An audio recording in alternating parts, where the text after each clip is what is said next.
Greetings everybody and welcome back to the Bond Geek channel, and right at this moment I am super excited and super over the moon that the deal between Amazon and MGM has finally gone through. Last year it was announced that Amazon intended to buy MGM for over $8 billion to help really develop and push their Amazon Prime streaming service when it comes to content and IP. And when it was first announced, I was already over the moon about it. I thought this was a really great idea for great potential, and it really made me excited and happy to think that someone like Amazon would want to have MGM. When it comes to MGM, I just have a real soft spot for MGM. I love MGM films. I look back at my childhood and see all the films that were made outside of Bond even under MGM, and I just think what an incredible catalogue that they've got. They've got films like the Pink Panther series, the spaghetti westerns, they've got RoboCop, they've got Basic Instinct, they've got the TV show Vikings at the moment, they've got Handmaid's Tale. They have this whole plethora of great IP and content. MGM has always for me been about quality, and they have always delivered. And like someone like Amazon, who also share the same values, who really invest in great quality and great people to create such things, such as the Lord of the Rings show that we're going to be getting soon at the time of this recording, it just makes me excited to think about the future potential of what Amazon and MGM can do. And I think this is just honestly a match made in heaven. I've always been worried with MGM recently because, you know, going on since what, 2010, MGM have been in financial troubles, near bankruptcies, being rebought, reshared. You know, what was going to happen to MGM? At one point, I thought MGM was going to go bust. I thought we weren't going to have MGM anymore. And that's what really excites me most about this deal, is that this secures MGM that's going to continue going on for decades, decades, and decades, which I think is just super exciting and really good. What will happen to MGM now? I think, honestly, a bit like what happened to 20th Century Fox, it will just remain its own entity under Amazon. I imagine going forward that Amazon, if they have a film they want to release theatrically, it will just go under the MGM banner. That's what I think will happen, and MGM will also carry on making great TV shows for Amazon Prime.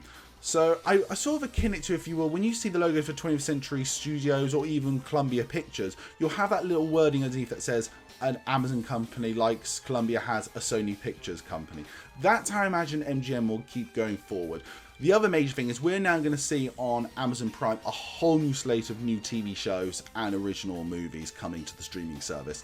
They're going to take all that IP from MGM and turn it into TV movies or great epic TV shows as well on the streaming service. We're also going to probably get the entire MGM library over the course of, shall we say, a couple of years, fully available on Amazon Prime, which would be really, really good. And on that note, everybody, I'm just going to have a bit of a rant here.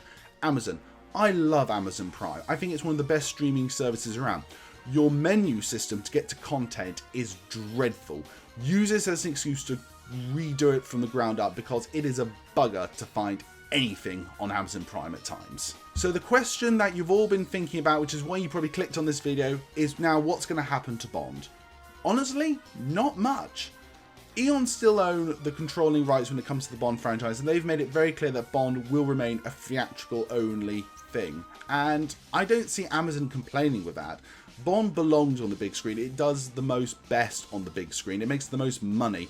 It makes the most generation of interest when it comes on the big screen. So I think it's fair to say that Bond will remain permanently on the big screen.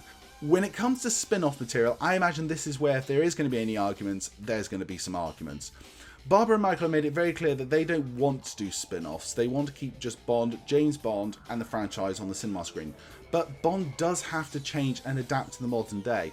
I think having a potential spin-off streaming service series on Amazon could be very good for James Bond, because it can be content that can play in between the films that keeps the interest in James Bond going.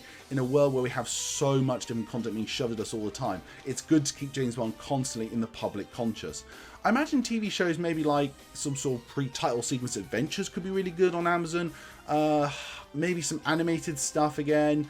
I don't know. There's just a plethora of stuff of potential to do without it really, you know, debranding the franchise.